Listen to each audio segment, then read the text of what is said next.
నా కళ్ళద్దాలు ఎక్కడైనా కనిపించాయా? లేదు లేదు, నేను చూడలేదు. తెల్లారుగానే మొదలైంది నీ దశ.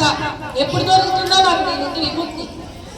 బిడ్డ, నా కళ్ళద్దాలు ఎంత వెతికినా కనిపించట్లేదు. కొంచెం నువ్వే వెతికి తెచ్చివ్వా. నాన్న, ఎందుకు ఇంత విసిగిస్తున్నావు నన్ను నువ్వు? కోపం. కళ్ళద్దాలు ఎక్కడ పెట్టానో ఏమో, నాకు దొరకనే దొరకట్లేదు. ఈ కళ్ళద్దాన్ని జాగ్రత్తగా పెట్టుకోవడం నీకు తెలీదా? పార్వతి, కొంచెం ఆ కళ్ళద్దాలు అంత వెతికి పెట్టు. ఈయనకి రోజు భాగోత్వం అయిపోయింది.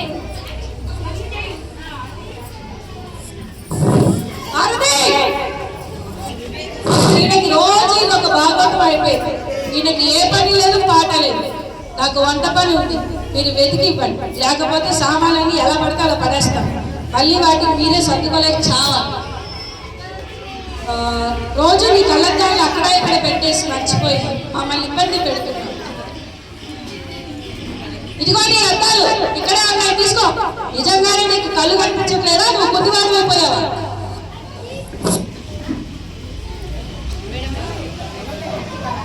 నాన్న నాన్న, నాకు ఇంగ్లీష్ హోంవర్క్ ఉంది, అది నాకు అర్థం కావట్లేదు. నాకు మీరేం చేసి పెడతారా? బాబు, నీకు నువ్వుగానే చదువుకుంటేనే నీకు అర్థమవుతుంది. వెళ్ళి చదువు. సరే నాన్నగారు, నేను వెళ్ళి చదువుకుంటాను. నాకు వచ్చేసింది, నాకు వచ్చేసింది.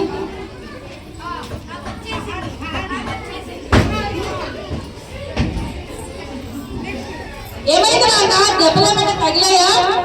లేదు నాన్నగారు, నాకేమీ కాలేదు, నేను బాగానే ఉన్నాను. ఎలా ఉన్నారు?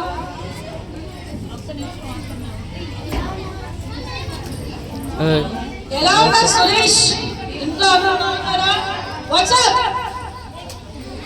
అంతా బాగున్నారు. నీ సంగతి ఏంటి? నువ్వు ఎలా ఉన్నావు? నేను బాగానే ఉన్నాను రా.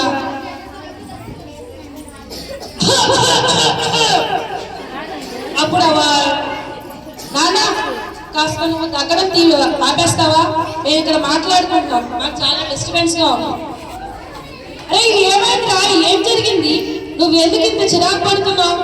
అరే ఏం చెప్పాలిరా నీకు? ఆఫీస్లోనేమో బాసు, ఇంటికి వస్తేనేమో ఈయనతో తలకాయ నొప్పిరా నాకు. ఉదయం నుండి రాత్రి వరకు తగ్గుతూనే ఉంటాడు. ఈయన వస్తువులన్నీ ఎక్కడ పెట్టేసి మమ్మల్ని ఇబ్బంది పెడుతుంటాడు. మాకు రోజు ఈయనది ఒకే బాధ అయిపోయిందిరా. అరే ఇంత మతిపరుపు మనిషిని ఇంట్లో పెట్టుకుని ఇలా ఎందుకు భరిస్తున్నారు ఆయనని? అంటే ఏంటి? ఏమంటున్నారు నువ్వు? అంటే ఏంటంటే, నేను మా అమ్మ నాన్నని ఎప్పుడో బయటకు పంపించేశాను.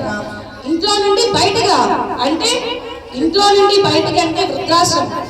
అంకుల్ వృద్ధాశ్రమం అంటే ఏంటి అంకుల్? నాన్న రోహన్, వృద్ధాశ్రమం అంటే అక్కడ అందరూ ముసలి అయిపోయిన వృద్ధులు ఉంటారు. అంటే మీ తాతయ్య లాగా ఉన్నారనమాట.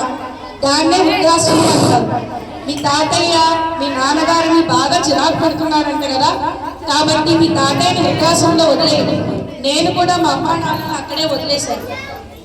మంచి మాట చెప్పావురా. నా బుర్రకు అసలు ఈ ఆలోచనే కట్టలేదు. ఇప్పుడు నేను ఇలాగే చేస్తాను. మా నాన్నని కూడా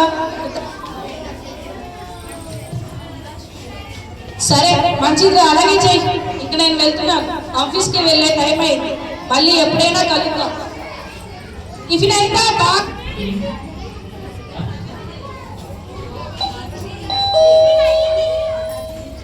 టిఫిన్ అయింది, మీరు ఆఫీస్కి రెడీ అవ్వండి.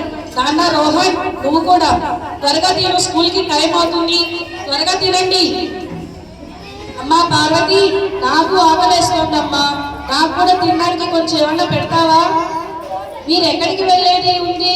రోజు ఇంట్లోనే ఉంటారుగా. నేను ఇప్పుడు ఇద్దరికి సరిపడనే చేశాను. నువ్వు కాసేపు అయ్యాక మధ్యాహ్నానికి అన్నా నేను. పార్వతి, నా కళ్ళద్దాలు గడియారం కనపడట్లేదు, కొంచెం వెతికి అమ్మా త్వరగా. అరే అక్కడే ఉంటాయి చూడండి నాన్న.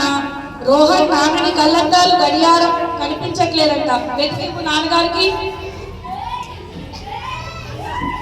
నాన్న, రోజు మీది ఒక తంత అయిపోయింది. మీకు నిజంగానే కళ్ళు కనపడట్లేదు. మీ ముందే ఉన్నాయిగా. నాకు అర్థం కావట్లేదు నాన్న, మీ నుండి నాకు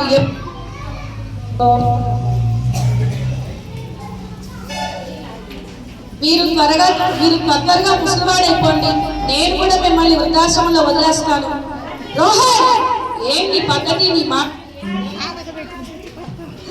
రోహన్, నీ పద్ధతి నీ మాటలు ఏం బాలేదు. నీకు మంచి మర్యాద లేదా? పెద్దవారితో ఎలా మాట్లాడాలో తెలీదా? రోజు పాఠశాలకు వెళ్ళి ఇదే నేర్చుకుంటున్నావా నువ్వు? పాఠశాలలో కాదు నాన్న, మిమ్మల్ని చూసే కదా నేను నేర్చుకున్నాను. నాన్న, ఇందాక నేను కింద పడిపోయినప్పుడు నువ్వు ఎంత కంగారు పడ్డావు? దానికి అర్థం నీకు నేనంటే ఎంత ఇష్టమనే కదా. నాన్న, అలా అయితే మీ చిన్నప్పుడు తాతయ్య గారు నిన్ను కూడా ఇలాగే ప్రేమగానే చూసుకునేవారు కదా. నాన్న రోహన్, తల్లిదండ్రులతో అలా నిర్లక్ష్యంగా ఎప్పుడు మాట్లాడదు. తల్లిదండ్రులు దేవుళ్ళతో సమానం, వాళ్ళని మనం ఎప్పుడైనా గౌరవించాలి. తాతయ్య గారు మీరు కూడా మా నాన్నగారికి నాన్నే కదా. మరి మా నాన్న ఎందుకు మీతో అంత నిర్లక్ష్యంగా చిరాగ్గా మాట్లాడుతున్నారు?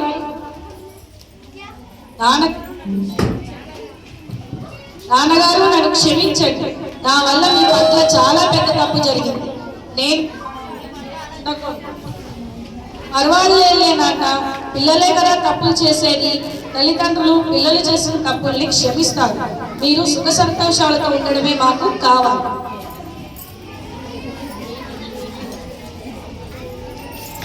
మీ పిల్లలు సో